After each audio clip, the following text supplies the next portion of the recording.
Hey, what's up there, YouTubers? It's me again, Brian, aka Gamer55551, and I am back with a My 2 Cent Nintendo/gaming video for this week, for the week of February 2nd to the 8th, where I take a look at some of the stories that caught my attention and give you my thoughts and my opinions.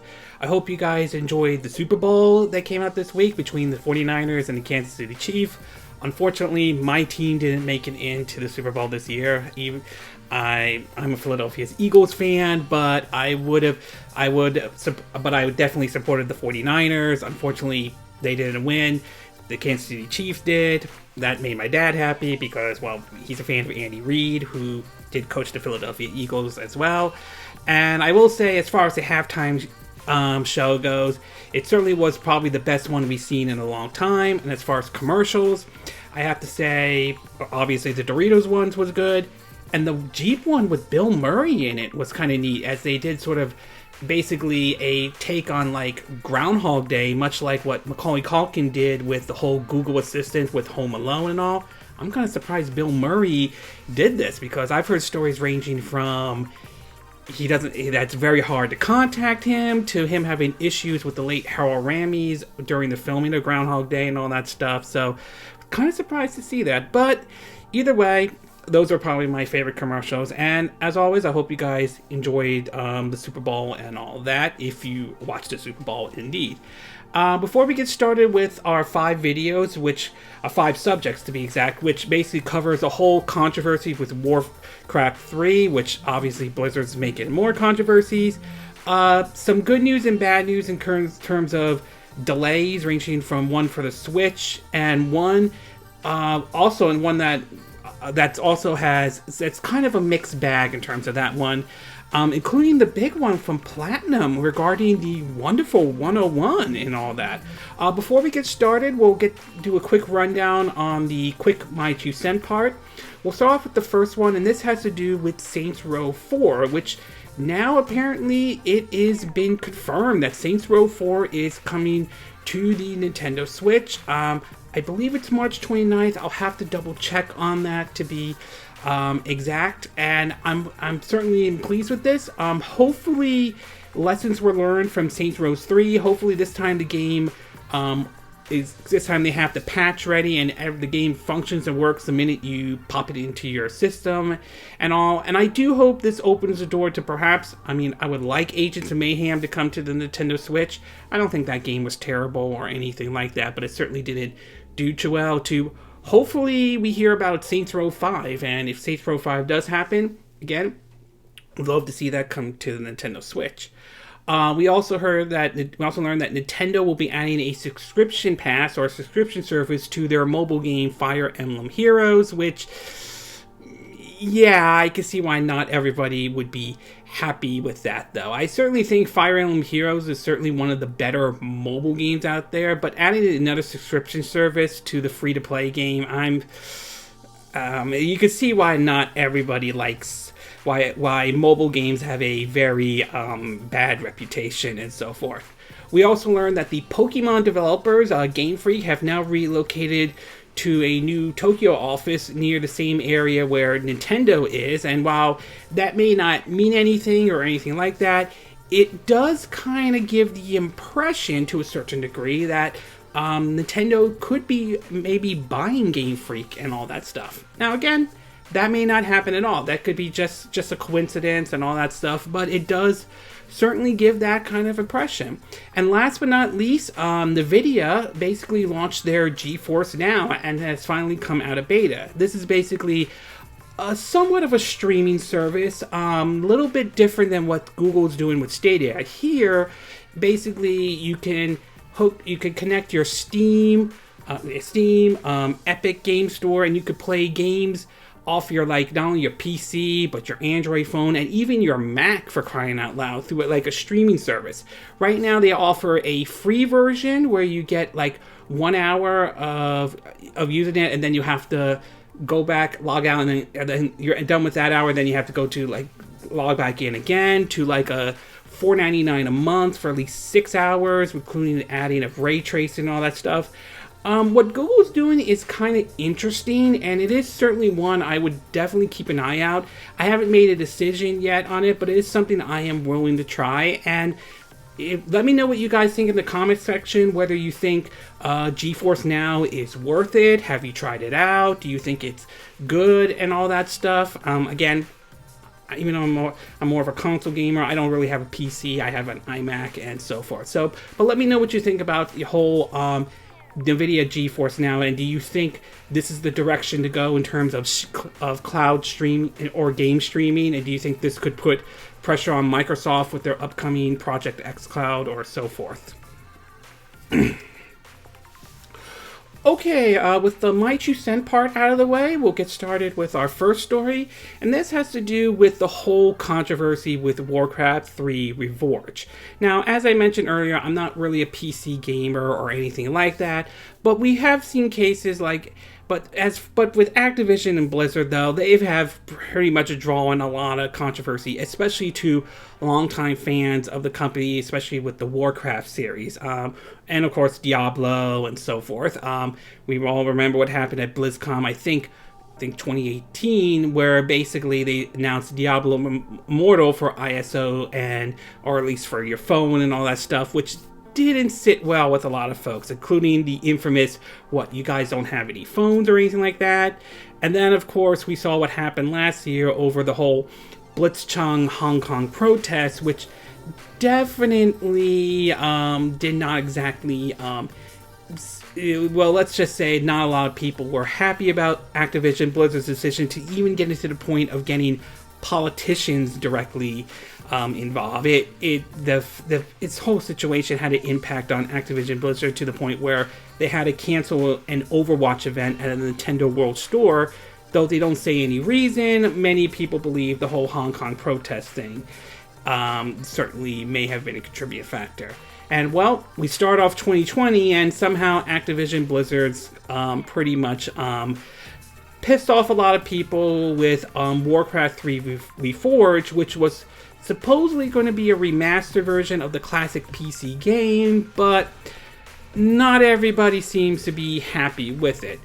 A quick rundown from Forbes.com points out what the big controversy is. Some of them range from Blizzard promising better cutscenes with improved graphics, cinemas, and voice work, but what they showed off at BlizzCon even as far back as 2018 is not what we got in the final game. There are some videos comparing the BlizzCon to the final release. Gamers are reporting numerous bugs, crashes, hangups, assets not loading, and many other problems that shouldn't exist in a remaster of a decade-old game. Some are saying the UI looks worse than before. Others say the game in general looks worse, though this is subjective. In other words, probably some people don't think it looks as bad as others may say, but obviously there are probably some that do think it looks terrible. Many users have been experiencing login and connectivity issues as well. Connecting to custom matches or even accessing the campaign has been an issue for many. Now that both Reforged and the original game are on the same online infrastructures, those connectivity issues will impact the original as well. Some basic features of the original are no longer in the remaster. According to one user on Reddit, this includes automatic tournaments, clans, profile, competitive ladders, and much more. The new user agreement includes language that essentially copyrights all user-creator custom games, giving Blizzard complete control over all user-generated content. The implications of this are pretty huge, but essentially it's an attempt by Blizzard to never let another Dota 2 situation happen again. It's also been misgiving, and there's very real question about whether it's actually legally blind to begin with. And last but not least, this article also points that fans are attempting to get refunds, some with more success than others. I'm not sure how accurate it is, but others are reporting users being banned from Blizzard's forum for complaining or asking for refunds. Take this with a grain of salt, but if it's true, it's a problem, though. And from another article from Games Radar, Blizzard recently came out and apologized for the Reforged trouble launch. They said that, quote, Warcraft 3 Reforged had such a rough launch, and the gaming community manager has issued a public apology to players on Blizzard's forum. Parts of it says, first off, we want to say we're sorry to those who didn't have the experience you wanted, and we'd like to share our plans for what's coming next. This person began, Randy Jordan, in a lengthy post. He went on to detail several focus of future patches the studios will be issuing for the faulty game, including fixing the visuals in classic mode, undoing animations and audio bugs, UI correction, and improving leaderboard and clans. The full patch notes, Jordan said, will be available at a later date, with the first patch scheduled to arrive later this week. Jordan also addressed the most untouched cutscenes, which players say doesn't match the expectation they had following the footage shown at BlizzCon last fall. Jordan clarified that the touching up on the game's cutscene is actually not something the company plans to address, as Blizzard did not want the in-game cutscene to steer too far from the original game. Keeping it this way, Jordan says, preserve the true spirit of Witcher 3. Witcher 3 Reforged launch has not gone over swimmingly. It's been such a poor state that the remaster classic that Blizzard has issued refunds to some players. Of the more 25,000 user review scores on Medic, over 23,000 of them have given the game a negative score, resulting into an abysmal low average of 0.5 out of 10. Yeah. This is not a great way for Activision Blizzard to start off 2020. I mean, the company's reputation has already been hurt with Diablo Immortal and the whole Hong Kong protest situation, but to even sell a remaster of supposedly a classic PC game and not have it up to standards and par, that's really, really bad. And you could see why a lot of games are being delayed lately, mostly due to the fact that there's concerns that I think a lot of consumers are not happy with the whole idea of the whole ship it broken now and patch it later attitude. I think a lot of people are getting really ticked off about this. And if this is true about the whole refund policy, I really think Activision Blizzard should really change their policy and allow consumers the right to get a refund if they feel that they got was a broken or faulty product. I mean, I applaud what Steam's doing with their whole refund policy, and I really wish other companies others with launchers will start offering them. I think Sony does. I think Microsoft does with theirs. I'm not 100% sure. Same with Sony. I know for certain Nintendo doesn't, and honestly, even as a longtime Nintendo fan, I really think they need to offer a refund policy in terms of if you buy games through the Nintendo eShop and so forth.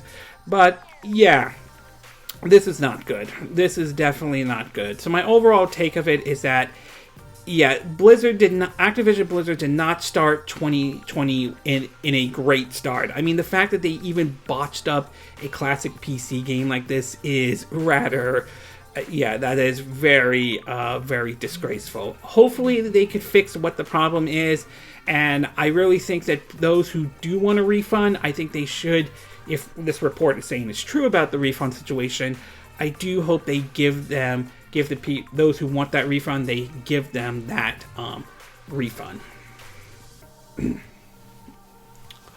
Okay, we're going to take a quick break, and when we get back, we're going to get to part 2, and this one has to do with one of the developers talking about and I consider this the remote possibility of Cyberpunk 2077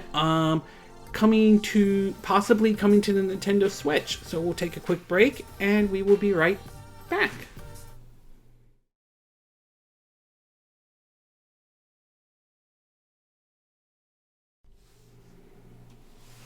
Okay, and we are back with part 2 of our My 2 Cent video for this week. And for this one, we're going to be taking a look at a comment that was made in regards of any chance of a Switch port of Cyberpunk 2077. Now, one of the biggest games I'm looking forward to coming out this year, assuming they're barring any major delays or anything like that, is Cyberpunk 2077. Originally, that title was supposed to come out in April. However, it turned out to be that CD Projekt Red decided to push that back all the way to September. And several reports have started to come out saying that the developers were having a hard time to make that game run on even the base PS4 and Xbox One, to be exact. I am hoping at the very least Cyberpunk 20... I'm very hoping at least that CD Projekt Red is able to address these concerns in any way, and hopefully we can see the game running well, or at least running acceptable and running well on a base PS4 and a base Xbox One. Although I still won't rule out the possibility that there's a chance we could see this end up on the PlayStation 5 and the Xbox Series X. But one system that seems to have popped up is basically that some people have asked is the Nintendo Switch. Recently, as sure some of you are aware, last year, CD Projekt Red, along with port experts, or one of the port studios, or port house, Saber Interactive, released Witcher 3 Wild Hunt, the complete edition on the Nintendo Switch. A game that nobody ever thought in a million years would even make its way on something like a handheld like the Nintendo Switch. And yet, somehow, they managed to pull it off. Granted, it's not the best looking version of the game, and this version may not appeal to everyone, but for those who are okay with what the game looks and likes the idea of bringing Witcher 3 on the go without have to worry about whether your laptop is capable of running it or not, this certainly is a good idea. On top of that, we learned that CD Projekt Red was certainly happy with the sales of Witcher 3 Wild Hunt on the Nintendo Switch, and recently they just released Thornbreaker, A Witcher's Tale, for finally bringing that over to the Nintendo Switch indeed. So some people have wondered and asked if a game like Cyberpunk 2077 would make its way over to the Nintendo Switch. Many assume that it seems unlikely, mostly because of how graphically demanding that game is. Well, recently, I think one of the producers made a comment about it that which sounds like sort of similar to their past comments, which while it's not a complete yes, it isn't a outright no at the same time. Several articles have pointed this out, but apparently it has to do with a statement made by one of the game's producers. In an article from Nintendo Life, which I'm basing this off, it says, in a new interview with ONMSFT, the game producers John Mamis, M-A-M-A-I-S, apologize if I'm not saying his last name correctly, were asked whether or not there were any plans for the release on the Nintendo console. He says the game might be too heavy for Switch, but goes on to note that the team thought the same thing about Witcher 3, a game that has been successfully ported over to the hybrid machine. This is what he had to say. Quote, "Not as far as I know, not yet. I don't know if Cyberpunk 2077 will work on the Nintendo Switch. It might be too heavy for it, but then we did put The Witcher 3 on it, and we thought that would be too heavy too, but somehow we pulled it off." Last year, he was asked a similar question regarding a potential Switch port. At that time, he said, "I guess we'll see if we decide to put it on a Switch. If we can do it, probably not." So it's basically kind of similar to the question that was asked last time, and it doesn't seem to be a complete no, but it's not a complete yes. I mean, obviously right now for CD Projekt Red, the main focus is on the PC, PS4, and Xbox One version. So even if a Switch version were to happen, even if they were to say, hey, we're bringing Cyberpunk 2077 to the Switch, even if they were to announce that, I still think it would probably be years away before we can even see a Switch version to even let that happen, assuming it could happen. I'm putting this one on the same category as with the whole rumors in regards of Red Dead Redemption 2 coming to the Nintendo Switch. It does sound unlikely to happen, and there is a possibility it may not come to the Nintendo Switch at all. I mean, we've heard about Dying Light 2, Techland tried it out, and they couldn't get it to run on the Switch, although now lately we've been hearing that's been delayed indefinitely or something like that. So, but again, I can't completely say no to this. We've seen impossible ports come to the Nintendo Switch. We've seen Doom, Wolfenstein Young Blood, games that are graphically demanding come to the Nintendo Switch. Witcher 3 recently came to the Nintendo Switch, and Doom Eternal, being handled by Panic Button, is also going to be coming to the Nintendo Switch, but at a later date as compared to the PS4 and Xbox One version. So I can't completely rule this one out entirely, though, but I wouldn't lose sleep if it turns out to be there that it's not coming to the Nintendo Switch. It would be a little bit unfortunate, though, because I like the idea of bringing this one on the go, much like with Witcher 3, either playing at home or on the go. Just sounds neat and all that. So overall, I still think it sounds unlikely to happen, but I'm not going to completely rule it out, considering the fact that we've gotten graphically demanding games have come to the Nintendo Switch. And while they may not be the version for everybody, it's just still impressive that they could pull it off. So, as for me, this sounds like it's not a complete yes, but it's not a complete no either. Okay, we're going to take a quick break. When we get back, we're going to get to part 3. And this one has to do with 2 games. One, Ty The Tasmanian Tiger, a game that was originally crowdfunded, getting a release date. And unfortunate news for those who are looking forward to the upcoming Fairy Tale, if I'm saying the name correctly, game for the Switch, PS4, and PC. I think Xbox One, but I'm not 100% sure. So we'll take a quick break, and we will be right back.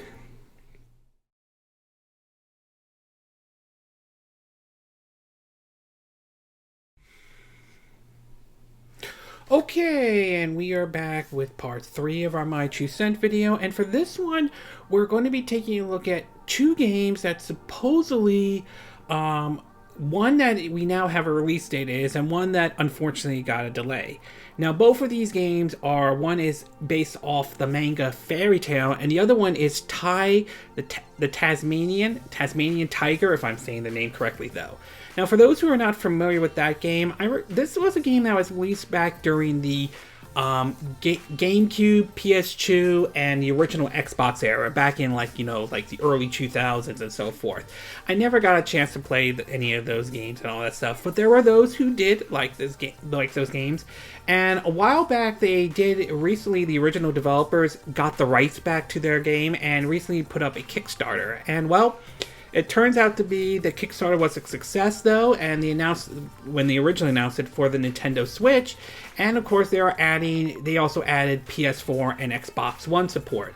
Well, now they have recently updated with a release date for the Nintendo Switch version of Ty, and according to an article from Nintendo Life, and which they recently picked up, I think they confirmed this on Twitter or all that stuff. It reads, quote, "Yo, you beauties, you beautiful. The countdown has begun. Ty The Tasmanian Tiger is coming to the Nintendo Switch on March 31st, 2020. So apparently at the end of March, this game will be available to supposedly download. No plans for a physical version at this time. So it's nice that game is coming out. It's coming sooner than we expect. They also showed off some gameplay footage of it running on the Nintendo Switch, and for what I see so far, I mean, it looks interesting. I mean, I am a fan of platforming games and so forth, so I never played this on one when they originally came out on the GameCube, so I might give this one a go, and hopefully maybe they'll bring, I think they did a second and third one, hopefully they will bring those over as well. If this one does well, maybe we'll see those appear on the Nintendo Switch. Supposedly, though, they are planning to bring it to the PS4 and Xbox One. Supposedly right now, they're working on the Switch version, then the PS4 version will come next, and then I believe follow the Xbox One. And so while this is great that this game is coming March 31st, another game that unfortunately was supposed to come out in March but has now been delayed, and that is, of course, the Fairy Tail. If I'm saying the name correctly, I think Fairy Tail has originally was supposed to come out on March 19th, but now it has been delayed to June 25th. The producer made a comment, and according to the article from Nintendo Life, this is what I believe the game producer had to say this, quote, "I am truly sorry for Fairy Tail's delay and inconvenience caused to our fans, partners, and stakeholders who are looking forward to this title. Please allow us to take further time to polish the game to ensure it is as high quality as possible so we can offer a truly immersive experience. We will be working hard to enhance the magic effect, event scenes effect, improve the game's balance, and more. We will talk about the improvement in more details in the coming months. This delay will allow us to ensure that we provide you a much more satisfying game. Thank you for your understanding." So it is unfortunate that this game has been delayed, though. I mean, I will admit it is kind of disappointing indeed, though. Although it's not as bad as what Ubisoft pulled with Rayman Legends back during the Wii U era, where they delayed the game just days before the game was supposed to come out, and for idiotic reasons, to be exact. But at the same time, I don't have a problem with them trying to, fix some areas, make sure the game looks good and all that stuff. And unfortunately, it joins a long list of a lot of games that have basically been delayed. I think a lot of it is that, a lot of people have certain standards, and I think this whole, like I mentioned earlier, push this broke it now and patch it later attitude is not really sitting well with a lot of people. And so while I will admit it is an unfortunate thing that this delay is happening, I hope that the extra time needed will help them iron out what needs to be ironed out, indeed. I'm not a big Fairy Tail fan or anything like that. I haven't read any of the manga or watched the anime, though. But I am looking forward to this game from Koei Tecmo and Gus, as we know that's coming to the Nintendo Switch. So overall, great that Ty, we have a release date for it on March 31st, 2020. Unfortunate that Fairy Tail got delayed and pushed back to June 25th, 2020, but I do hope the extra time is well worth it and they polish and fix everything that needs to be addressed. Hopefully we don't get another delay or anything like that, that this one, they do it right, they get it right, and it's out, and it's a quality product indeed. Okay, I'm going to take a quick break. When we get back, we're going to get to part 4, and this one has to do with one of the surprise that from Platinum that a lot thought was rumored but turned out to be true, and that is The Wonderful One is returning. Full disclosure on this, I am one of the folks who backed this on Kickstarter. So we'll take a quick break, and we will be right back.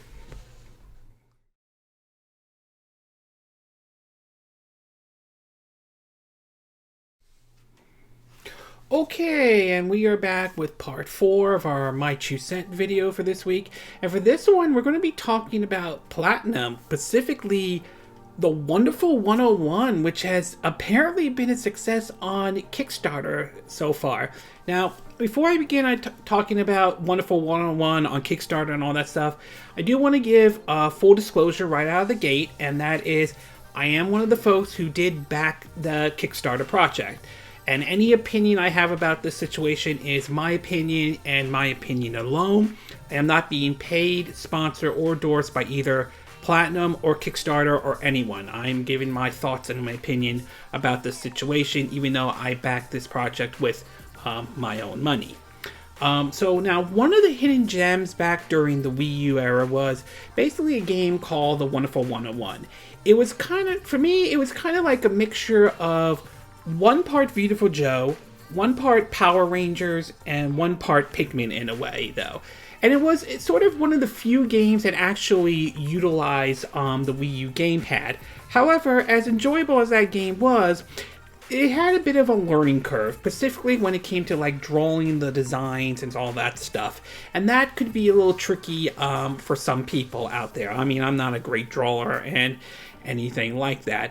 And sadly, unfortunately, the game really did poorly. Now, some of that could be Nintendo and Platinum didn't do a great job marketing in it. Others could be that the Wii U, unfortunately, while there were certainly good games on the Wii U, there's no doubt the Wii U was certainly a failure and all that stuff. So last week, there were rumors going around that Platinum may be planning to bring the Wonderful 101 back, but there was a catch, as this one was supposedly going to be through Kickstarter. This was first reported basically by someone claiming to be anonymous on a 4chan site. Now, anything with 4chan I take with a huge grain of salt. Not to mention I've heard stories about it being home to a lot of alt-right folks and all that stuff. So any information about that I took with a grain of salt and decided to wait on Monday to see if this rumor truly turned out to be true. Well, it did, and apparently it turns out that Platinum is going to basically bring the Wonderful 101 not only to the Nintendo Switch, but also to the PS4 and the PC as well.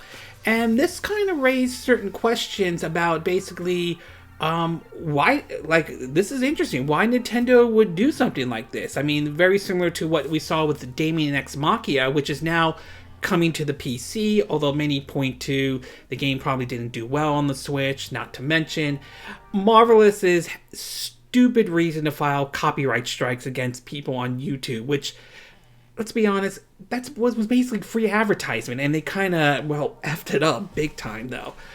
Well, apparently as of right now, the stretch goal, at least basically on Kickstarter, this game currently sits basically at least on Kickstarter, though, and it's still making money as we speak. It has gotten about 22,426 backers, and it so far has basically crushed the original, the first stretch goal, which was the Switch version. It's already got the Steam version locked down, the PS4 version locked down. It has Time Attacked. It hasn't hit the 1.5 million that would be Luca's first mission, a brand new 2D side-scrolling adventure starring the young hero, nor has it reached the 1.75 million, which is the remake soundtrack featuring a secret special guest. But as of the recording of this video right now, it has currently hit $1,453,019 so far, though. This is from translating, from like yens to the actual dollar amount and all that stuff. And it still continues to grow even to this day, with so far 27 more days left to go on this. As far as how this could even happen, or how Nintendo was okay with this, an article from basically from Nintendo Life points out a couple things. The first one, it points out that, quote, in a recent 4Gamer interview translated by Silicona, Siliconera, Platinum Games head spoke about getting permission from Nintendo to release the Wonderful 101 remaster on other platforms alongside the Switch version. Surprisingly, Nintendo had no problems with it. I know it's a completely different scale, but that's like talking about bringing God of War to other platforms. But then Nintendo told us that it was fine, just like that. And now there's a chance we can release the Wonderful 101 on platforms such as PS4 and Steam if we reach the stretch goal for the crowdfunding. Obviously, it did hit the stretch goal. Since then, since the interview, both of these Kickstarter stretch goals have been reached. He also explained how Wonderful 101 was originally developed as a second-party title for the Wii U, meaning it was up to Nintendo to decide whether or not it was re-released. So until Nintendo say, let's do it for the next hardware, we wouldn't be able to release it no matter how much we ask. When asked about by VGC more recently about the possibility of a multi-platform Astro Chain release, he responded by saying it was ultimately Nintendo's call as it owns the publishing rights. From what I understand, basically Platinum owns half of Astro Chains, Nintendo owns the other half. So Nintendo would have to sign off on whether or not they want Astro Chain to be released on other systems. Given how well Astro Chain has done so far on the Switch, I think it's unlikely they will do something like that, but we've seen stranger things this generation, so I can't say they may not. They could maybe say, yeah, okay, or anything like that. Still, I'm not sure they will, but I could be wrong on that. As far as how the game will look or run, we've now, from what we've heard so far, on terms of technical support, it has basically is going to be this. For the Switch version, portability, 720p, dock, 1080p, 60 frames per second. On PS4, base PS4, 1080p, PS4 Pro, 2160p, 60 frames per second. Steam, 1080p with super wide monitor support plan and a target of 60 frames per second. So all around, each version will basically, at least according to Platinum, will be basically running at 60 frames per second. So to see this game get a revival is actually great. I'm glad that Wonderful 101 is getting a full revival on this, though. I mean, it was a hidden gem on the Wii U when it came out. Although I'm a little curious to see how this is going to work, especially considering that the original one used the touchscreen. How's this going to work on the Switch, especially when playing in dock mode, to be exact, or especially for those who are going to be playing on PC and PS4. The other thing about it is that, as exciting as it is to see the Wonderful 101 finally getting a shot, and based on what we've seen so far on Kickstarter, it seems to be doing really well, there's also a little bit of a concern I have about this. And while I do admit it may be too early to make any comparison to this, though, there is that part that I can't shake, and that is the whole situation with Mighty Number 9. As we saw what happened when Keiji Inafune really, and everybody was celebrating with the whole that they get to do a spiritual successor of Mega Man at the time when Capcom really pretty much what it felt like Capcom all but abandoned Mega Man in general and all that stuff. But we saw how that played out as well. We saw the whole controversies. We saw the poor communication. We saw how they really tried to push a Kickstarter for Red Ash when they didn't even release Mighty Number 9. It became a mess, and it became one of the big examples of one of the issues people have with crowdfunding in general. There are indications of sometimes scams or all that stuff.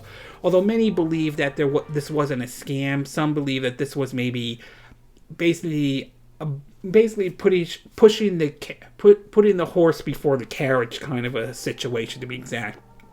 And while I do have concerns that it could be a Mighty Number 9 situation, I will say at this time it's a little too early to declare that this will be anywhere near Mighty Number 9 or anything like that.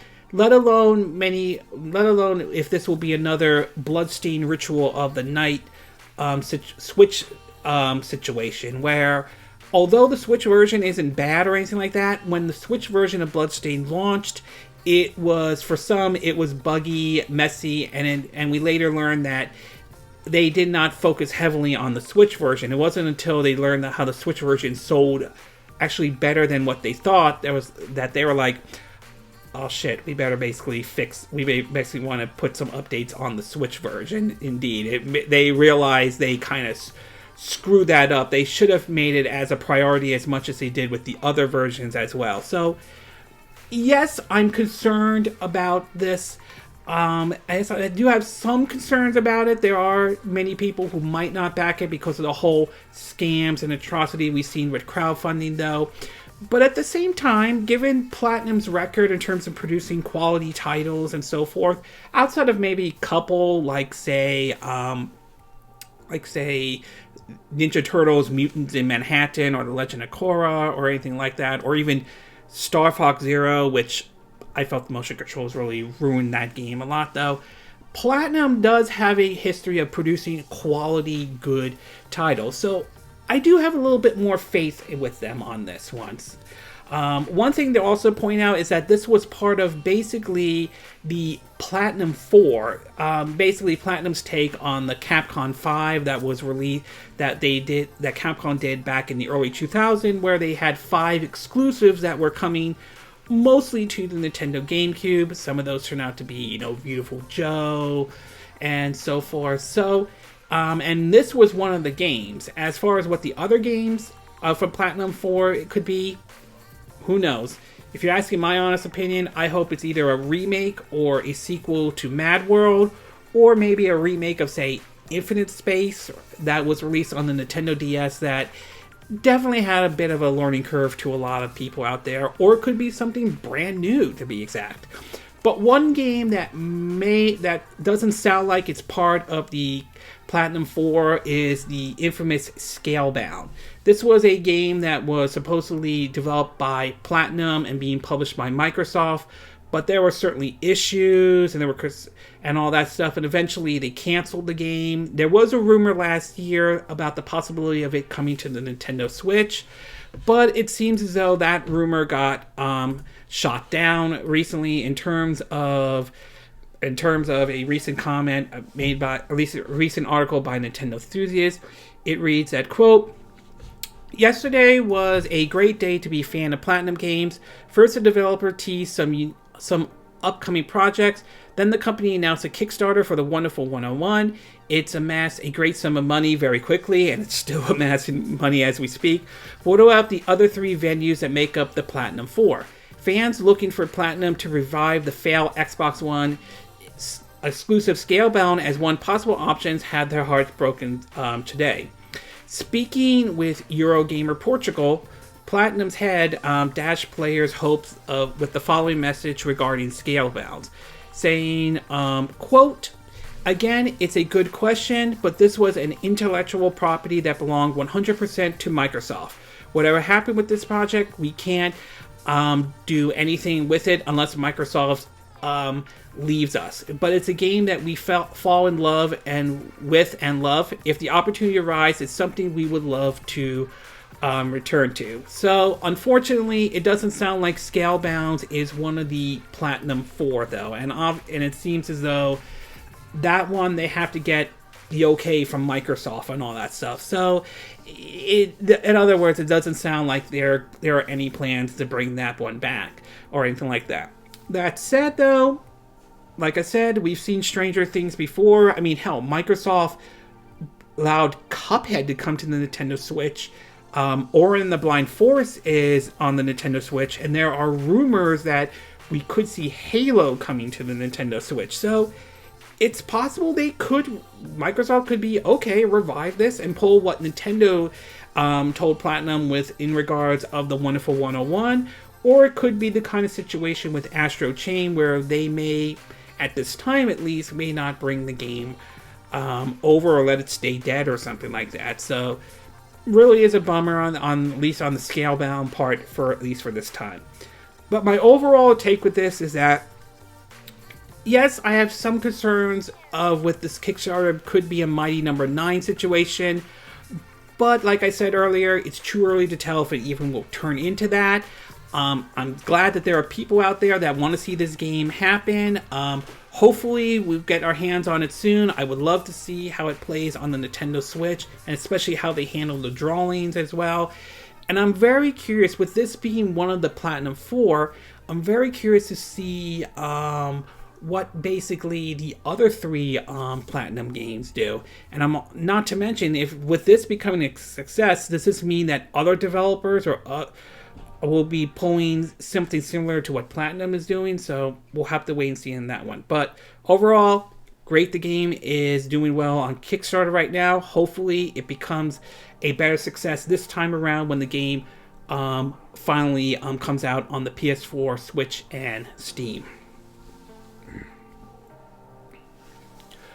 Okay, we're going to take a quick break, and when we get back, we're going to get to part 5, and this one has to do with the Outer Worlds on the Nintendo Switch, where there's both good news and, unfortunately, bad news. So we'll take a quick break, and we will be right back.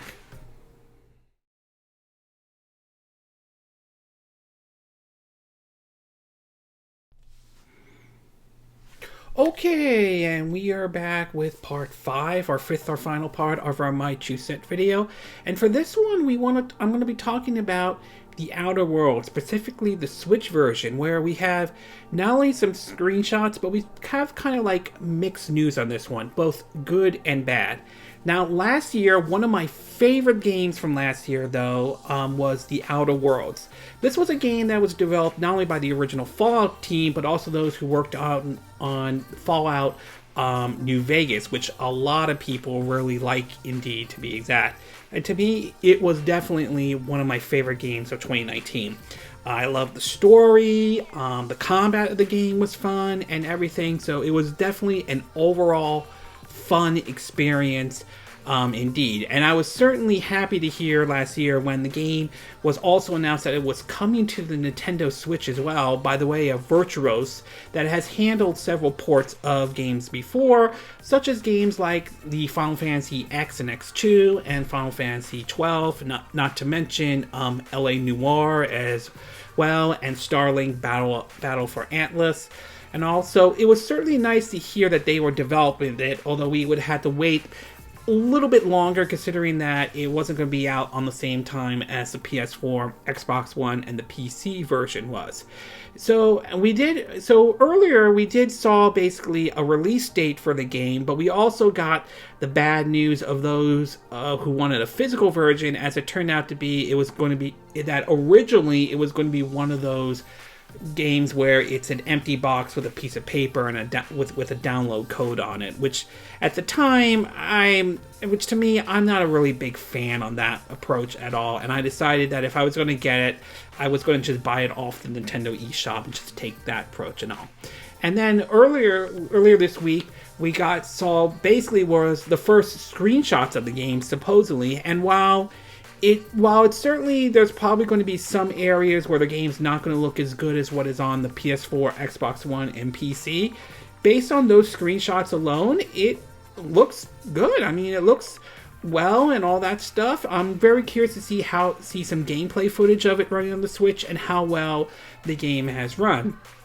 But probably the biggest news that came out of it was basically a comment by the publisher Private Division in regards of what's going on with development of the game. And apparently there's both good news and bad news on this.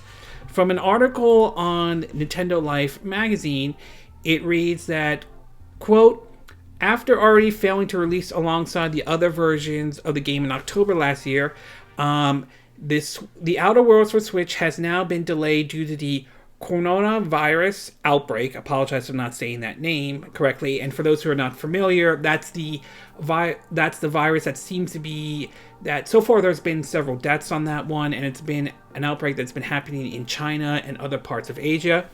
Private Division, the publisher who is handling the release, explained on Twitter how Virtuos, the talented team working on the game's Nintendo port, needs more time to finish development. All teams are safe and sound, but during this period, certain Virtual's office has been closed. According to a tweet, basically from Private Division, it reads, quote, we're delaying Outer Worlds on Nintendo Switch due to the coronavirus, if I apologize for not saying correctly, impacting the Virtual's team working on the port to provide them enough time to finish development. We will now be releasing the physical version on cartridge. Once we have a new launch date, we'll let you know. They followed up with, to clarify, the team at Virtuals is okay, but their office has remained closed during this time. We're working with the team to determine an update development timeline, and we'll share more regarding a new launch date shortly. On a positive note, you probably read it, as they mentioned above, the Switch version will now receive a physical release on the cartridge. This follows from an announcement that the game will be launching before the end of March, and that will only include a digital download only. Virtuos isn't the only video game company that has been impacted by the coronavirus so far. At the end of last month, we heard how Nintendo Switch production has been affected, and just yesterday we found out shipment of the new Animal Crossing New Horizons Switch will be pushed back. So on one hand, the good news is that we are getting a actual physical version, which is certainly nice, which is certainly good news indeed, and that it looks like they're foregoing the download. You buy the box, it's just a piece of paper with a download code, so that is good. However, at the same time, I do wonder, is this going to be the full game in basically in the Nintendo Switch, or is this one of those you buy the cartridge but you have to download the rest? Not to mention, I think Obsidian also made a comment about how they're going to bring they're going to bring some DLCs to the Outer Worlds, and I wonder if that means it's also going to come to the Switch version. So it certainly is good that we're getting a physical version indeed. That said, to hear the fact that the game has been delayed due to what's been going on recently in Asia, particularly in China, though, while it is while it is certainly disappointing, and it is certainly disappointing, it's understandable. I mean, we've heard stories about this virus so far that's been on the news lately, and we've heard some death tolls that come from this, though. And if what Private Division is saying is correct, I'm glad everyone is okay. I think their health and safety is more important, most definitely, indeed. So it is a disappointment to hear it being delayed, but it's an understandable reason why, because of what's been going on. And I'm glad that everybody is okay and all that stuff. And that's fine. If this is being delayed due to this coronavirus, apologize if I'm not saying it correctly, I have a hard time saying certain words and all that stuff, then that's fine. If you have to delay it because of this situation, then delay it. Once things start to return to normal, they can start getting back to development and basically hopefully we'll see a new release date, to be exact. So overall, I would have to say, as far as the screenshots go, based on those alone, it looks impressive. Still waiting to see what the game looks like still waiting to see some gameplay of it running on the Nintendo Switch. And while it's great that we are getting a physical version, it is somewhat disappointing to hear it's being delayed, but I understand the reason why, and I think it was probably the right decision to do based on what's been going on basically in China, to be exactly, because of this whole virus situation going on. So I would say, yes, disappointed, but this was the right decision for Private Division to make. This was the right decision for First Rolls to make as well.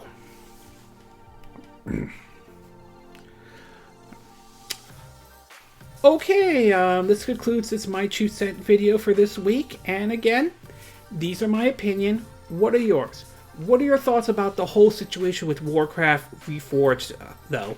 Do you think Activision Blizzard really hurt their reputation on this and all that stuff?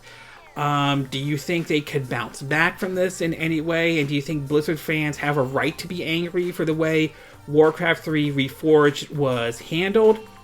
What are your thoughts about the comments made in regards of Cyberpunk, the possibility of a Switch version of Cyberpunk 2077? Do you still think it's unlikely that game will ever come to the Nintendo Switch? Or do you believe, given how we've seen impossible ports come to the Switch, like Doom, Wolfenstein, Witcher 3 Wild Hunt, do you think it's not out of the realm of possibility this could come to Nintendo Switch? What are your thoughts about the situation in regards of Ty, the Tasmanian tiger, and the delay with Fairy Tales? Are you looking forward to Ty, the Tasmanian tiger, when it comes out to the Nintendo Switch on March 31st? Are you planning to get the Switch version, or are you going to wait for the PS4 and Xbox One version? Are you disappointed with the fact that Fairy Tail has now been delayed to June 25th, 2020? Or do you think that you're not really losing sleep over this? What are your thoughts about Platinum and bringing the Wonderful 101 to other platforms and being very successful on the Nintendo Switch? Are you pleased with this announcement? Are you looking forward to getting the Wonderful 101? And if so, are you planning to get it for either the Switch or the PS4 or PC via Steam? Are you concerned that this could turn into a Mighty Number 9 situation, or are you not worried about that at all? And what are your thoughts about the Switch version of The Outer Worlds?